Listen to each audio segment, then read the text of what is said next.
right now. Joining us, Wyoming Republican Senator John Barrasso. He's a member of the Healthcare Working Group, the leadership that's been putting this bill together. Thanks very much, Senator, for joining us. Me. Have you actually gone through and read this entire legislation that's going to be released tomorrow? Well, they're still putting the final touches on it, but I've been to 30 hours of meetings. We've been meeting for the last month on this. The Republicans, as a committee of the whole, every Republican senator is invited. We're having 20, 30 members at each of the meetings, and some the whole conference. Yesterday, with the Vice President as well as the Secretary of Health and Human Service, every Republican senator was there. So you haven't even read the whole thing. Is it 100 pages, 500 pages, 1,000 pages? You know how this legislation is drafted. It's not going to be that hard to go through. The debating topics now are just kind of a little fine-tuning, dialing as to how you do with the specific things. But there is an urgency to get this done because of the continued collapse of the Obama health care law. People across the country are suffering pain, and the pain is getting worse as insurance companies are pulling out, and the premiums for next year have been announced. In Maryland alone,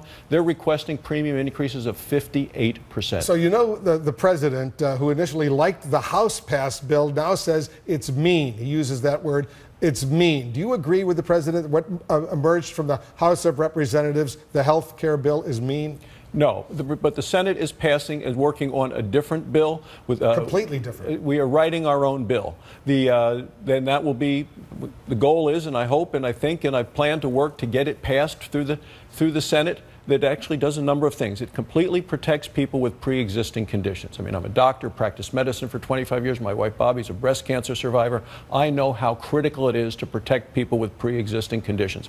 It also works to stabilize the insurance markets, which right now are very unstable and are in a death spiral as fewer and fewer companies are even willing to sell insurance. And in over half of the country, people are down to one choice or two choices. And there are many places where no one is selling Obamacare insurance. So even if you have an Obamacare subsidy, no one's willing to sell, you've been left out if you have a pre-existing condition. Will it include funding, for example, for Planned Parenthood?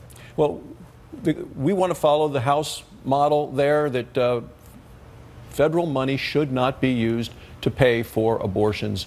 Period.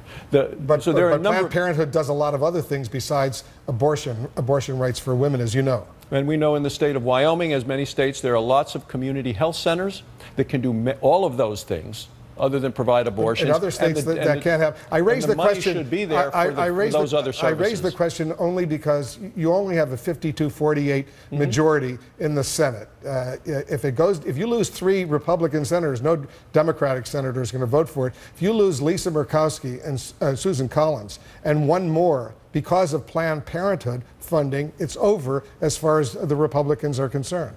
What we know is that Obamacare has failed. People all around the country are scrambling for insurance. It's gotten too far out of those senators say they're not going to vote for it if it eliminates funding for Planned Parenthood. There's a lot of discussion between the release tomorrow and the vote in about a week. There's an open amendment process on the floor of the Senate. So you think it might be possible you'll include funding for Planned Parenthood in order to win the support of those women senators? My desire is to not have that funding in. There are certain things you can do with reconciliation. But if there is funding, will you vote for it? What we have with Obamacare has failed the American people. Rates have doubled in the last 4 years.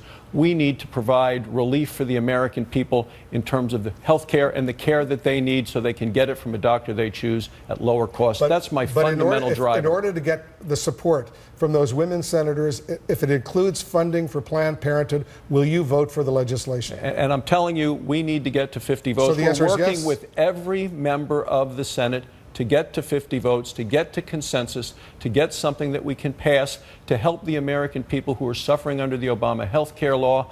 The costs are astronomical. The loss of coverage is dramatic. We want to give people freedom and flexibility and choice, and there are ways to deal with the funding of so many of these issues without giving money to Planned Parenthood. So I just want to be precise. Between now and assuming there's a vote before July 4th, there will be no Senate hearings on this, right? Well, we've had over 30 hearings in the Finance Committee and in the Help Committee, and there's going to be plenty of opportunity for amendments on the Senate floor. It's a completely open amendment process.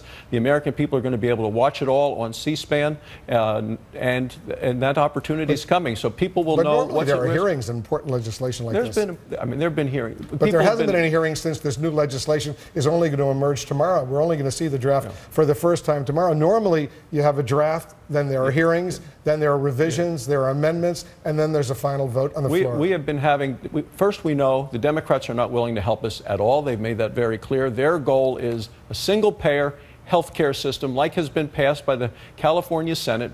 The cost in California, they say, is over twice what the entire general fund of the state of California is. So that is not what the American people want, the lines and the rationing that come with a single-payer system.